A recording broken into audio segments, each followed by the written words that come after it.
বন্ধুগণ নমস্কার। প্রথমে আবেদন করবো আপনারা আমার চ্যানেলটি সাবস্ক্রাইব করবেন, ভিডিওটি লাইক ও শেয়ার করবেন। পাকিস্তানের অবস্থা এখন অত্যন্ত খারাপ। এই জন্য খারাপ যে পাকিস্তানের চারিদিকে একেবারে যাকে বলে গৃহযুদ্ধ অবস্থা। বালুচিস্তান তো প্রায় স্বাধীনতা অর্জন করেছে। বালুচিস্তানের যে টোটাল অংশ তার মধ্যে প্রায় 80% অংশ বিএলএ, বালুচিস্তান লিবারেশন আর্মি এবং মাজিদ গ্রুপ তাদের হাতে চলে গেছে। একমাত্র শুধু বালুচিস্তানে যে আরবান পপুলেশন, সে আরবান পপুলেশন এখনও পর্যন্ত এই বিদ্রোহীদের সঙ্গে যোগ দেয়নি। আরবান পপুলেশন, শহরাঞ্চলের মানুষ যদি বিদ্রোহীদের সঙ্গে যোগ দেয় তাহলে পরে কিন্তু বালুচিস্তান যে কোনো সময় স্বাধীন হয়ে যাবে। ফলে বালুচিস্তান অবস্থা অত্যন্ত খারাপ।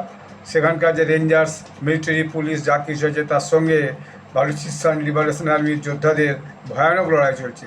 আর শোনা যাচ্ছে যে পাক আর্মিরা কি সেখানে বম বর্ষণও করছে, অর্থাৎ নিজের দেশের লোকের উপরেই নিজেরা মানে এয়ারফোর্সে করে সেখানে বিভিন্ন জায়গায় বম বর্ষণ করছে।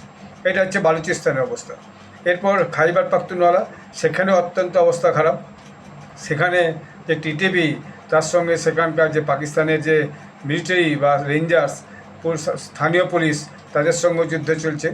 এর মধ্যে দেখা যাচ্ছে যে আফগানিস্তান থেকেও বিভিন্ন সময় পাকিস্তান আক্রমণ হচ্ছে এবং পাকিস্তানও ঘুরিয়ে যে আফগানিস্তান আক্রমণ করছে। ফলে আফগানিস্তান পাকিস্তানের যে সম্পর্ক, সেই সম্পর্ক একদম তলানিতে। বর্ডার পাকিস্তান আফগানিস্তানের যে বর্ডার, সেও নাকি বন্ধ হয়ে গেছে। এরপর আছে জম্মু আর কাশ্মীর। জম্মু আর কাশ্মীরে অবস্থা অত্যন্ত খারাপ। জম্মু কাশ্মীরে গত 9 জুন একটা স্ট্রাইক হয়েছিল। সে ডেকেছিল জেএসিসি, জয়েন্ট আবাম অ্যাকশন কমিটি। সেই স্ট্রাইকের পর থেকে জম্মু কাশ্মীরে একটা ভয়ানক অচল অবস্থা তৈরি হয়েছে। আর পাকিস্তান সরকারও এই জম্মু কাশ্মীরকে জনগণকে টাইট দেওয়ার জন্য সেখানে খাদ্য, ফল, ওষুধ, অন্যান্য সামগ্রী সেখানে পৌঁছে দিচ্ছে না।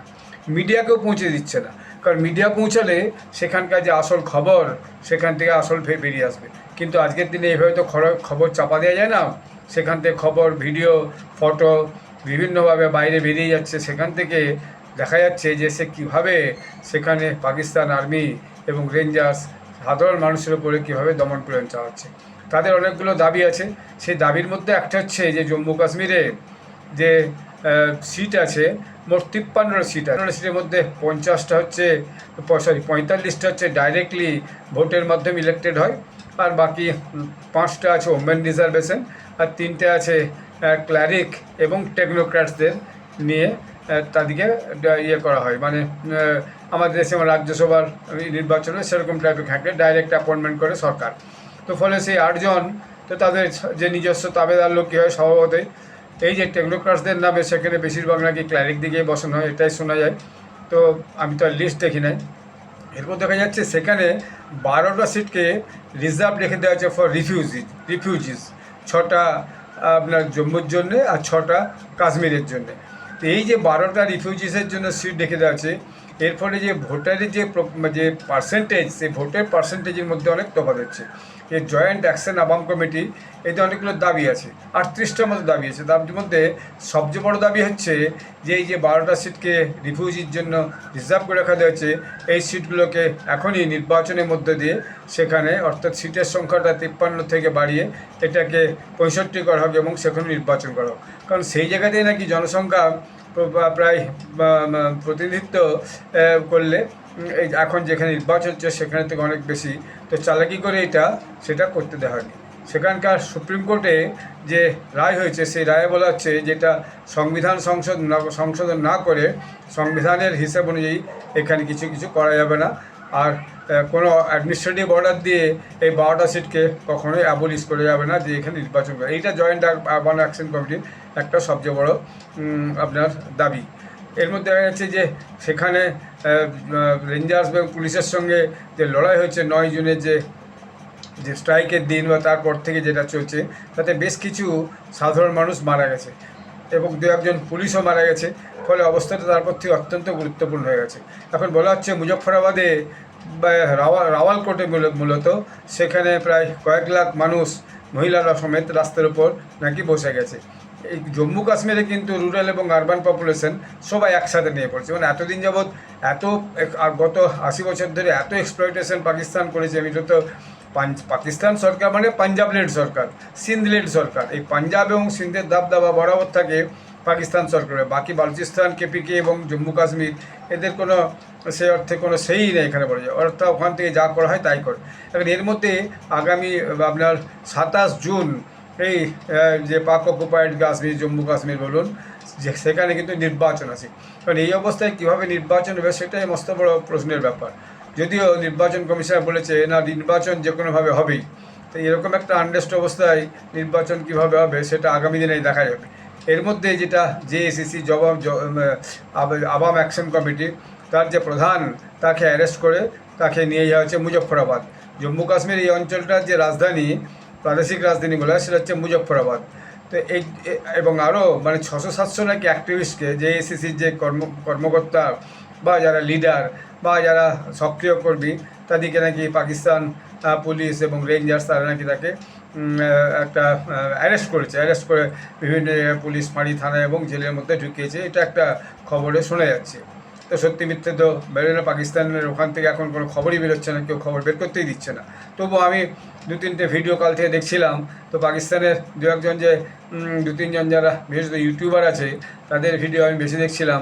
তো একজন ইউটিউবার তো শোনা যাচ্ছে আমেরিকা চলে গেছে, যে নাকি ছেলেকে ভর্তি করতে গেছে, আর সেখানকার একজনকে জুটিয়েছে। দুজনে মিলে মাঝে মাঝেই এইটা ইউটিউব করে খালি ইন্ডিয়াকে গালিগালাজ দেওয়ার জন্য, নিজের দেশের ভিতরের বিষয়টাকে নিয়ে নিজেরা আলোচনা করে না। এইটাই হচ্ছে এদের সমস্যা। আবার দেখা যাচ্ছে যে পাকিস্তানের যে মিলিটারি জেনারেল, সে এখন তুরস্কে যে বসে আছে, তুরস্কের প্রেসিডেন্ট এরদোগানের সঙ্গে মিটিং করছে, কথা বলছে। কী জন্য তুরস্কে গেছে তারাই জানে। আবার নিজেদের গৃহযুদ্ধের এরকম অবস্থার মধ্যে দেখা যাচ্ছে পাকিস্তান আবার ওই সুলা করতে লেগেছে। সুলা মানে সমঝোতা করতে শুরু করেছে আপনার ইরানের সঙ্গে আর আমেরিকার। যদিও তার এতদিন যাবৎ যখন 60 দিনের যে আপনার শান্তি চুক্তি হয়েছিল ইরানের সঙ্গে আমেরিকার, তখন চারিদিকে বিরাট ঢাক বাজাচ্ছিল। যা পাকিস্তানের স্ট্রাকচার একটা অন্যরকম বেড়ে গেছে। পাকিস্তান এখন একজন বিগ নিগোসিয়েটার টু এন্ড ওয়ার, এরকম সব প্রচার চালাচ্ছিল যে পাকিস্তান নাকি আমেরিকা ইরানের যুদ্ধ থামিয়ে দেওয়ার জন্য বিরাট একটা নিগোসিয়েটর হয়ে গেছে এবং তারা এই যুদ্ধ থামিয়ে দিয়েছে, প্রচার চালাচ্ছিল। সেই যুদ্ধ তো শুরু হয়ে গেছে আবার, ফলে মুখও পড়ে গেছে। এখন আর কিছু চুপ করে বসে আছে বলতে পারে না। নিজের দেশের অবস্থাকে পাল্টাতে হচ্ছে না, আর চলে গেছে লোকের যুদ্ধ থামা। তারপর যুদ্ধকারকার ইরান এবং আমেরিকার মতো দুটো বৃহৎ শক্তিই বলা যায়। কারণ আমেরিকা তো এক বৃহৎ শক্তি আছেই, এবং আমেরিকাকে যেভাবে ইরান জবাব দিচ্ছে, ইরানও এখন এই অঞ্চলে একটা সবচেয়ে বড় বৃহৎ শক্তি। শুধু তাই নয়, মধ্যপ্রাচ্যের যে দেশগুলো, তৈল সমৃদ্ধ দেশগুলো, তারাও এখন ইরানকে ভয় পেতে শুরু করেছে একদিকে। এটাই বলা যায়, যেভাবে ইরান তাদের দেশে যে মিলিটারি, আমেরিকান যে মিলিটারি যে বেসগুলো আছে, সেই বেসগুলোর উপর আক্রমণ করছে। এই হচ্ছে পাকিস্তানের অবস্থা। নিজের দেশের আর্থিক অবস্থা সুধারবার কোনো চেষ্টা নেই। নেতারা খালি দেশে দেশে ঘুরে বেড়ায়। শুধু এই সমালোচনা এই জন্য বলা হচ্ছে আর কি, যে পাকিস্তান ইরান আর আমেরিকার যুদ্ধ থামাতে গেলে ডলার পায়, কিন্তু এই যে বালুচিস্তান তো থামাতে গেলে সেখানে ডলার দিতে হবে, ডলার পাওয়া যাবে না।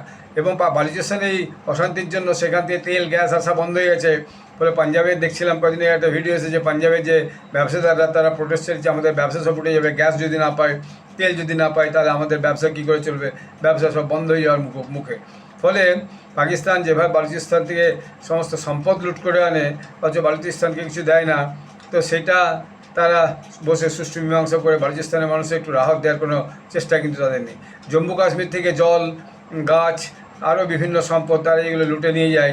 তার বদলে জম্মু কাশ্মীর যেটাকে দখল করে রেখেছে, সেখানে মানুষের জন্য যে খাবার, আটা, পেঁয়াজ, টমেটোর বা অন্যান্য যে ওষুধপত্র বা নিয়মিত যে জিনিসগুলো মানুষের দরকার, সেই জিনিসগুলো তারা পৌঁছে দিচ্ছে না, তাদেরকে শুধু এক্সপ্লয়েট করছে।